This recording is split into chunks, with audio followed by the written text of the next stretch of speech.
Hi friends, egg biryani చేశాను.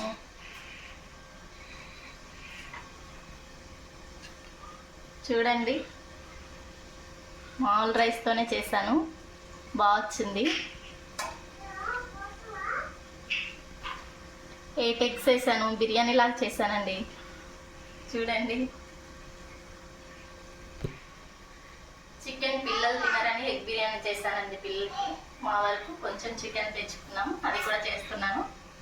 పిల్లలు ఇష్టంగా తింటారు ఎగ్ బిర్యానీ అయితే, అందుకే చేశాను. ఈరోజు సండే కదండి, స్పెషల్గా ఉంటుందని ఎగ్ బిర్యానీ చేశాను. చూడండి ఎలా ఉందో, బాగుంది.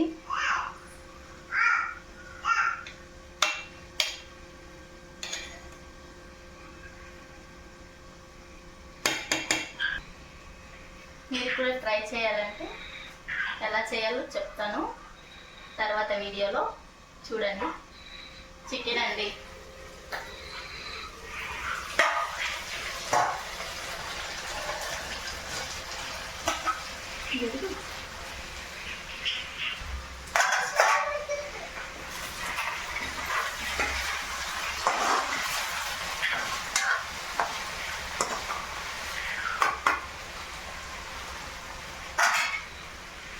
చికెన్ తినక చాలా రోజులు అయింది, తినాలనిపిస్తుందని తెచ్చుకున్నాము.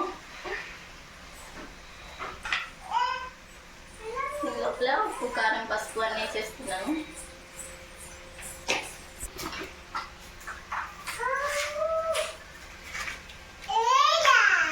కొంచెం ఉప్పు,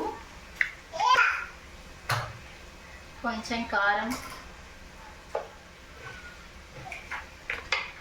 చూడండి ఫ్రెండ్స్, చికెను నాకు, మా వారికి, పిల్లలకి పెట్టకూడదు కానీ మనం కూడా తినకూడదు. ఆయన తినాలనిపించిందని తెచ్చుకున్నాం ఈరోజు. అదే బటర్ ఫ్లూ అని అంటున్నారు కదండి కోళ్ళకి, చికెన్కి.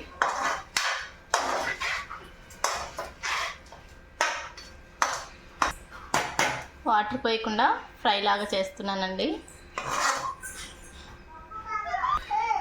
చూడండి, చిన్నగా కొట్టించుకొచ్చాడు మా వారు, చిన్న చిన్న ముక్కలు బాగా కొట్టించుకొచ్చాడు. ముక్కలు బాగున్నాయి.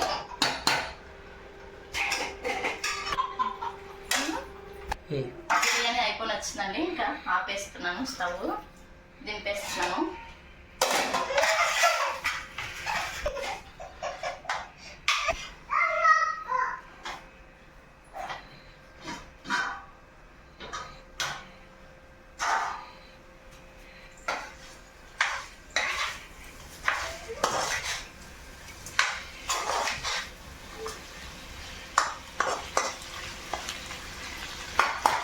చికెనండి ఇది అయిపోయి వచ్చిందండి. ధనియాల పొడి వేసేసి ఇంకా కొత్తిమీర వేసేసి ఆపేస్తాను. టైం ఆగిపోవడానికి వస్తుంది కదా, 1 అవుతుంది టైం. పిల్లలు ఆకలి అంటున్నారు, అందుకే రెడీ అయిపోయింది బిర్యానీ. చూడండి, ఎగ్స్కి మసాలా అన్నీ బాగా పట్టాయి. చూడండి ఫ్రెండ్స్,